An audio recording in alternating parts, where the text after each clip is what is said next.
digging up the earth, bringing up the soil and putting her on the side. Just to work in those hydraulic controls.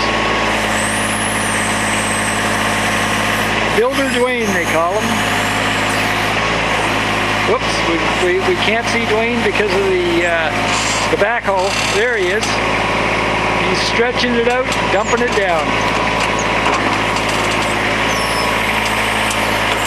A man at peace with his toys.